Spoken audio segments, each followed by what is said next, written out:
हमारे साथ तमाम खास मेहमान बने हुए हैं। प्रदीप भंडारी जी, एक बार फिर से आपके पास आते हुए उसके बाद बाकी लोगों के पास आएंगे, लेकिन महिलाओं के खाते में 10,000 रुपये सबसे बड़ा फैक्टर आप लोगों के लिए बन गया। लेकिन अब महिलाएं हमेशा उम्मीद करेंगी कि उनको सशक्त करने के लिए उनकी जेब भरी रहे, इसकी सरकार पूरी व्यवस्था करे। प्रदीप भंडारी जी, सिर्फ 10,000 रुपये डाल देने से अब काम नहीं चलने वाला है।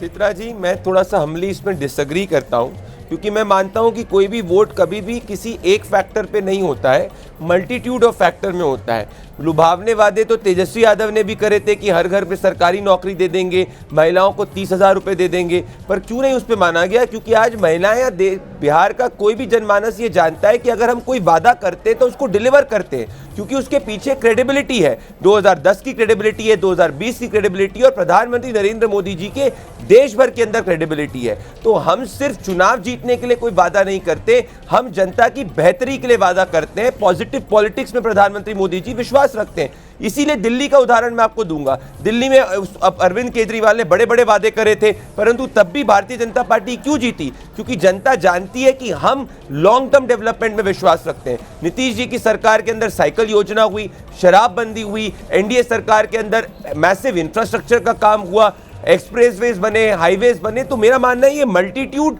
हम डेवलपमेंट को एज एनडीए रिप्रेजेंट कर रहे थे नरेंद्र मोदी और नीतीश कुमार जी के समय पे के साथ में। वहीं ये लोग जंगल राज को रिप्रेजेंट कर रहे थे, कट्टा कल्चर को रिप्रेजेंट कर रहे थे। पर बड़ी बात मैं कहूंगा चित्रा जी, चुनाव में अगर हार के बाद में कोई इतराता है वो कांग्रेस पार्टी है। वो तो जाके चुनाव आयोग के ऊपर कह रही है कि पूरा का पूरा चुनाव आयोग इसके लिए रिस्पॉन्सिबल है। हम तो हार में भी विनम्र रहते हैं और जीत में भी विनम्र होते हैं। जब 2024 के अंदर हम तीसरी बार सत्ता के अंदर आए थे, 60 साल में नहीं आए थे, कांग्रेस पार्टी को सिर्फ 99 सीट मिली थी।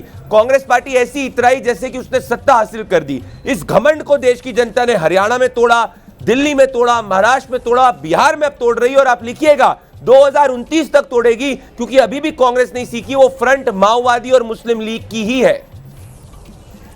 ये बड़ी बातें आपकी ओर से कही गई हैं। डॉली जी से इसका जवाब लूंगी, लेकिन जल्दी से बता दें, बिहार में करारी हार के बाद महागठबंधन में महाशोक की स्थिति है। तेजस्वी यादव, राहुल गांधी, मुकेश सहनी, किसी के भी बयान अभी तक नहीं आए हैं। सब मंथन में डूबे हुए हैं। सुबह सुबह चुनाव आयोग के खिलाफ माहौल बनाया, लेकिन अभी सभी खामोश हैं। अंदर ही अंदर कमजोर कड़ी ढूंढी जा रही है। पनौती का पता लगाने का काम शुरू हो गया है, जो जानकारी आई है। कुछ सवाल उठ सकते हैं कि क्या आरजेडी की दुर्गति में कांग्रेस भी एक बड़ी वजह है? क्या तेजस्वी ने जितनी मेहनत की उतनी राहुल गांधी ने नहीं की, इस वजह से इस तरह के नतीजे सामने आए? क्या कांग्रेस को साथ लेना और उसे 60 सीटें दे देना आरजेडी को नुकसान पहुंचा गया? क्या कांग्रेस की वजह से तेजस्वी को सीएम प्रोजेक्ट करने में देरी हुई, उससे भी नैरेटिव बना पाने में महागठबंधन को नुकसान हुआ? क्या ऐसा ही नुकसान सनफ, मल्लाह, मुकेश सहनी पर जरूरत से ज्यादा भरोसा करके हुआ, जिन्हें डिप्टी सीएम भी प्रोजेक्ट किया गया और सीटें भी दी गई, लेकिन ना तो वो खुद भी एक सीट जीत पाए और ना ही वोट शिफ्ट करा पाए? इस बार मुकेश सहनी का खाता भी नहीं खुला है। 12 सीटों पर लड़ने वाली वीआईपी एक भी सीट नहीं जीत पाई। मुकेश सहनी को डिप्टी सीएम चेहरा घोषित करने वाला दांव भी उल्टा पड़ गया। माना जा रहा है ये फैसला आरजेडी के कोर वोट बैंक माने जाने वाले मुसलमानों को पसंद नहीं आया। और अब बात कांग्रेस की, जिसने 2020 में 70 सीटों पर लड़कर 19 सीटें हासिल की। इस बार कांग्रेस ने बिहार की 61 सीटों पर चुनाव लड़ा। इस बार के नतीजों में कांग्रेस सिर्फ 6 सीटों पर सिमट गई। बिहार में राहुल गांधी लगातार वोट चोरी का मुद्दा उठाते रहे, लेकिन ये नैरेटिव नहीं बन पाया। सीट बंटवारे को लेकर कांग्रेस के खींचतान करने और तेजस्वी को सीएम फेस घोषित करने में देरी कराने से भी नुकसान हुआ है। डॉली शर्मा जी लगातार हमारे साथ बनी हुई हैं। डॉली शर्मा जी, अब तो पूछा जाएगा कि तेजस्वी ने जितनी मेहनत की थी, कांग्रेस पार्टी उस तरह से डिलीवर नहीं कर पाई, न साथ दे पाई, इस वजह से ये बुरा हश्र हो गया महागठबंधन का। चित्रा जी, प्रदीप जी ने अभी काफ़ी बड़ी बड़ी बातें कही, तो मैं जवाब देना चाहती हूँ इनका। इनसे मैं पूछना चाहती हूँ, राकेश सिन्हा, प्रोफेसर राकेश सिन्हा, ये जानते होंगे, इन्होंने कहा चुनाव आयोग, हाँ उस बात पर हम कायम हैं। ऐसे हैं कि प्रोफेसर राकेश सिन्हा जब दिल्ली में वोट करने के बाद बिहार में वोट करते हैं तो एसआईआर पर सवाल उठते हैं, चुनाव आयोग पर सवाल उठते हैं। जब एलजेपी की सांसद दोनों उंगलियों पर निशान लेकर खड़ी होती हैं तो सवाल उठते हैं और उठते रहेंगे।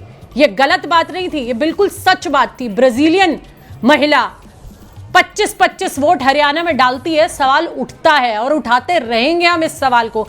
न जाने कितनी बग्गियां रेल की बुक होकर वोटिंग हुई, ये सब जानते हैं, लोगों ने प्रेस कॉन्फ्रेंस भी की उस बात पे। तो ये सवाल तो कायम है और ये सवाल कायम रहेगा। हम ज्ञानेश कुमार जी से ये सवाल करते रहेंगे कि आपने प्रोफेसर राकेश सिन्हा और उनके जैसे बहुत सारे लोगों के नाम आखिर एसआईआर करने के बाद भी काटे क्यों नहीं? दिल्ली के बाद वो बिहार में कैसे वोट कर पा रहे हैं? अगर एसआईआर बिल्कुल सही हुआ है, एसआईआर हुआ घुसपैठियों के लिए था, लेकिन घुसपैठियों का तो पता नहीं, लेकिन भाजपा के नेता जरूर कभी दिल्ली में वोट कर, बिहार में वोट, हरियाणा में वोट कर और उसके बाद बिहार में वोट करते पाए गए हैं। ये सच है, ये कोई झूठ नहीं है। इसके प्रमाण भी यही हिंदुस्तान की जनता ने देखे। एक ही व्यक्ति के 20-20 वोटर आईडी कार्ड भी वायरल हुए, ये सबने देखे। तो ये कोई झूठ बात नहीं है। दूसरी बात जो इन्होंने ये कहा, अरे हमारे नेता ने कर्नाटक से लेके हरियाणा तक सबूतों के साथ देश की जनता को दिखाया है और आगे भी दिखाते रहेंगे। चुनाव में हार और जीत चलती रहती है। आपने जो ये सिस्टम हाईजैक करके एक पिच पे जो आप खेल रहे हैं, हम उस बात पर कायम है और कायम रहेंगे।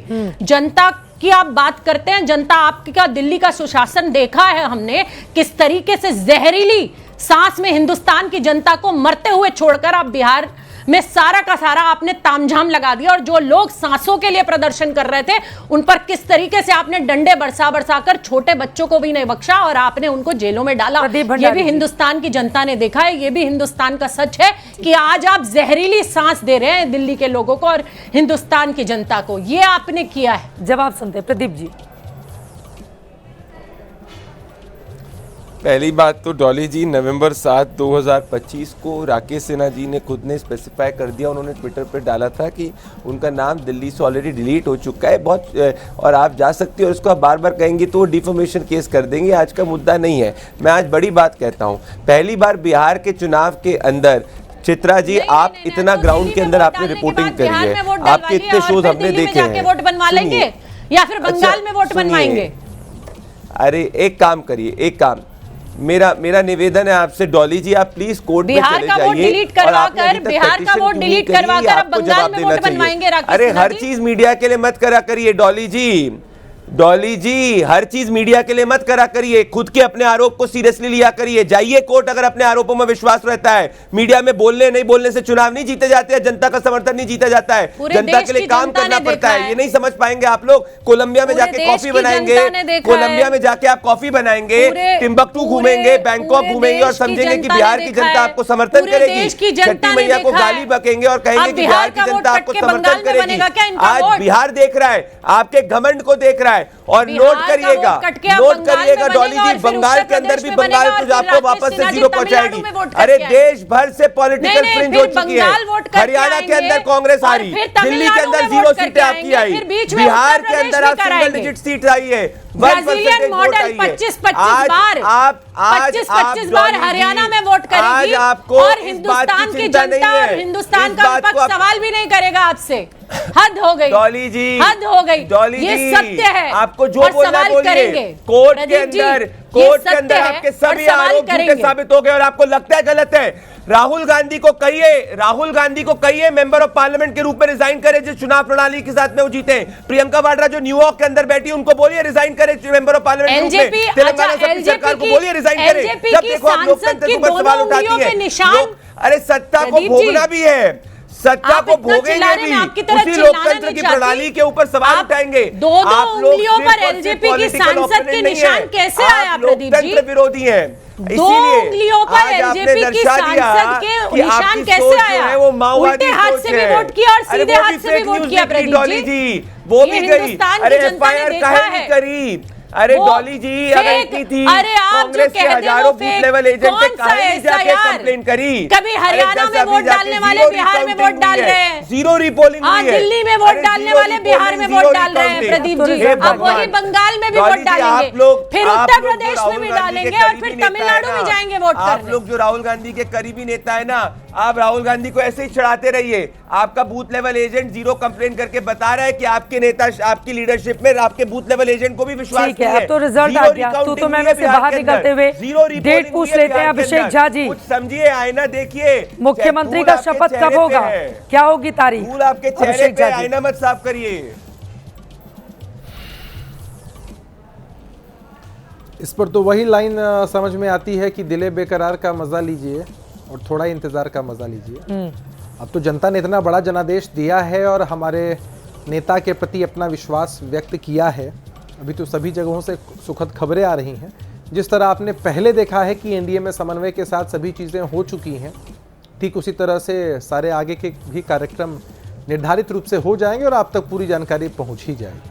तो अब तो फॉर्मेलिटीज़ बची हुई हैं। जनता ने जनादेश दिया है और हमें लगता है कि जनादेश के साथ साथ एक बड़ी चुनौती है, एक बड़ी जवाबदेही है, कैसे बिहार को विकास के पथ पर और अग्रसर कर सकें। और हमें खुशी इस बात की भी है चित्रा जी, मैं एक बात अपने मन से आपके साथ साझा करना चाहता हूँ, जेडीयू के कार्यकर्ता के रूप में साझा करना चाहता हूँ। आपको याद होगा, हर कोई एक स्क्रिप्ट गढ़ने में लगा था कि अब तो नीतीश कुमार जी की राजनीति ढलान पर है, जदयू की राजनीति ढलान पर है, पार्टी टूट रही है, अलग अलग तरह की स्क्रिप्ट्स होती थी।